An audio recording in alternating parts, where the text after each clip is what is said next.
दोस्तों, चलिए आपको हम अतीत के ऐसे दौर में लेके चलते हैं जहाँ पे आज से हजारों वर्ष पूर्व हमारी ही जैसी सभ्यताएं निवास करती थी। आज के इस वीडियो में हम और आप भारत के इतिहास को मिलकर टटोलने की कोशिश करेंगे। दोस्तों, जब भी बात आती है हमारे वैदिक धर्म या सांस्कृतिक धर्म की, भारतीय संस्कृति विश्व की सारी संस्कृतियों में महान है, क्योंकि अपने वैदिक या सनातन धर्म को बड़े ही गर्व से हम सबके समक्ष प्रस्तुत करते हैं। लेकिन इन सब के पहले हमारे हिंदुस्तान में एक बहुत ही विकसित सभ्यता वास करती थी। दोस्तों, आर्यों के आगमन से पहले ये जो थे अपना विकास कर चुके थे, और ये विकास करने के साथ साथ ये इतने एडवांस हो चुके थे जो कि आज के इंसान शायद ही हों, जिसमें इन्होंने लिपि का ज्ञान, भाषाओं का ज्ञान, उसके साथ ही ये घर के स्ट्रक्चर्स को बहुत ही मैथमेटिकली बनाना सीख ली। जिनके नगर वहाँ के नियम कानून अपने आप में एक मिसाल थे। जैसे कि मिस्र की सभ्यता नील नदी के किनारे,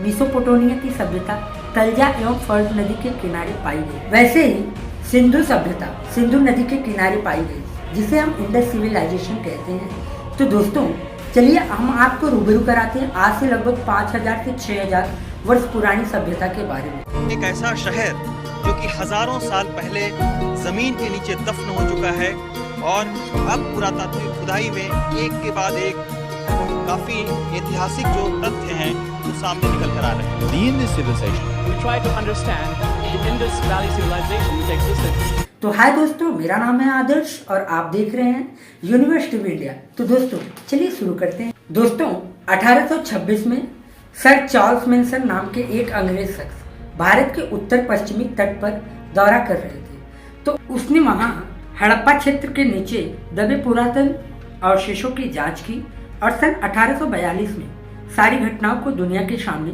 प्रदर्शित किया। उसके जब 1826 से 1856 के बीच कराची और लाहौर के बीच रेलवे का निर्माण कार्य शुरू किया गया, जो कि आज के पूर्वी पाकिस्तान में। दोस्तों, इस रेलवे लाइन को करने के लिए 2 इंजीनियरों को काम सौंपा गया, जिसके लिए उन्हें पक्की ईंटों की जरूरत थी। उन्होंने इसी ईंटों को यूज किया जो कि खुदाई के दौरान इन्हें मिले थे। उसके बाद सन 1856 में अलेक्जेंडर कनिंगन नामक वैज्ञानिक ने हड़प्पा का अवलोकन करके उसका नक्शा बनाया और फिर उसकी खुदाई का जिम्मा ऑफिशियल तौर पे चालू करो। सन 1921 में इसी भारतीय पुरातत्व विभाग ने ऑफिशियल तौर पर सर जॉन मार्शल ने पहली बार अपने नेतृत्व में उसकी जांच कराई। भारतीय शोधकर्ता दयाराम साहनी ने सन 1921 में हड़प्पा का खुदाई कार्य शुरू करवाया और सन 1922 में राखल दास बनर्जी ने मोहनजोदाड़ो का खुदाई कार्य शुरू किया। फिर दुनिया के सामने पहली बार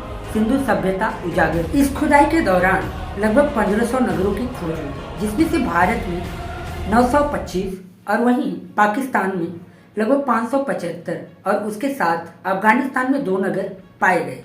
इससे आप समझ सकते हैं कि यह सभ्यता कितने भारी क्षेत्र में विकसित हुई थी, बहुत ही ज्यादा क्षेत्र में। दोस्तों, इस खुदाई के हिसाब से अगर हम इसके सीमा की अभी तक का अवलोकन करते हैं तो लगभग ये 13 लाख स्क्वायर किलोमीटर में फैली हुई सभ्यता थी। इसका उत्तर दक्षिण विस्तार 1400 किलोमीटर तथा पूर्व पश्चिम विस्तार 1600 किलोमीटर था। दोस्तों, इसका अनुमान अलग अलग इतिहासकारों द्वारा अलग अलग बताया गया है। दोस्तों, सर जॉन मार्शल बताते हैं कि इस कार्यकाल का शुरुआत लगभग 3250 ईसा पूर्व से 2750 ईसा पूर्व तक था, और वहीं सर डीपी अग्रवाल बताते हैं कि इस कार्यकाल का शुरुआत 2300 ईसा पूर्व से 1750 ईसा पूर्व तक था। लेकिन ज्यादातर इतिहासकारों का मानना है कि इस कार्यकाल का शुरुआत लगभग 2600 ईसा पूर्व से 1750 ईसा पूर्व तक था। लेकिन जब बात आती है इस सभ्यता के संस्थापक की, तो भारतीय लोग मानते हैं कि इस सभ्यता के संस्थापक यहीं के मूल निवासी थे। लेकिन अंग्रेजी आर्कियोलॉजिस्ट का मानना है कि इस सभ्यता के संस्थापक सुमेरियन सिविलाइजेशन के लोग थे, क्योंकि उनकी सिविलाइजेशन और हमारी सिविलाइजेशन लगभग मैच करती है। इन सभ्यता में लिपि का ज्ञान था। इन्होंने तांबा और स्टील को मिलाकर कायस्थ धातु का निर्माण करना सीख लिया था। खुदाई के अवशेषों के हिसाब से पता चला कि इन्हें मापतोल करना आता था। ये मिट्टी के बर्तन, खिलौने को बनाने की कला से अवगत। दोस्तों, इन्हें गणित का भी ज्ञान था, जिसकी वजह से ये कमरे को बहुत ही बेहतरीन रूप से बनाते थे और इनकी जो ईंटें होती थी उसकी एक सेम साइज, जैसे कि एक इक्वल साइज में वो ईंटों की भी बनाते थे और इनके जो कमरे थे वो एक इक्वल लेंथ में रहते थे, जिससे कि ये पता चलता है कि ये गणित में कितने अच्छे थे। और इनके नगरीय रास्ते, जो इनका मेन रास्ता था वो 10 मीटर चौड़ा और इससे जुड़ा रास्ता लगभग 3 से 4 मीटर चौड़ा था, जो कि समकोण स्थिति में था। और ये जो 3 से 4 मीटर चौड़ा रास्ता था, ये मेन द्वार को ना खुल के गली के द्वार पे खुलता था। हर घर में कुआं, संडास और पानी निकलने के लिए नालियां बनाई गई थी, जो कि मेन नालियां से जाके मिलती थी, जिसे हम नाला कहते हैं। और इसके बाद उसे क्रमबद्ध तरीके से ढका गया था, नीचे से नाली ऊपर से नाला, जैसे कि आज के जमाने में गटर को आप देख लीजिए, नीचे से नाली जाती है और ऊपर से ढके रहे। यह सभ्यता सामूहिक रूप से अपने स्नान गृह, सभागृह और अन्य भंडार के लिए काफी प्रशंसनीय है, जो कि एक विकसित सभ्यता का प्रमाण है।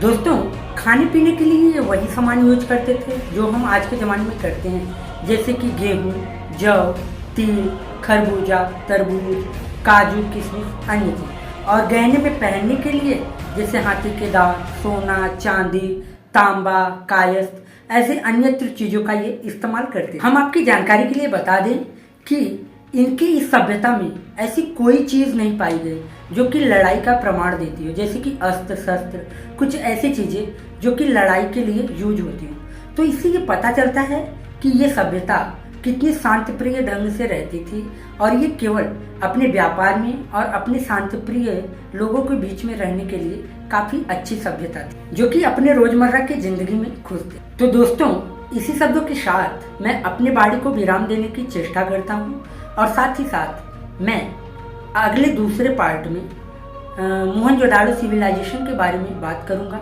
तो दोस्तों, अगर आपको वीडियो पसंद आए तो प्लीज़ आप इसे लाइक करिए, शेयर करिए और साथ ही साथ आप इस चैनल को सब्सक्राइब करके नोटिफिकेशन बेल ऑन कर लीजिए, ताकि आने वाले वीडियोस के अपडेट आपको सबसे पहले मिले। जय हिंद।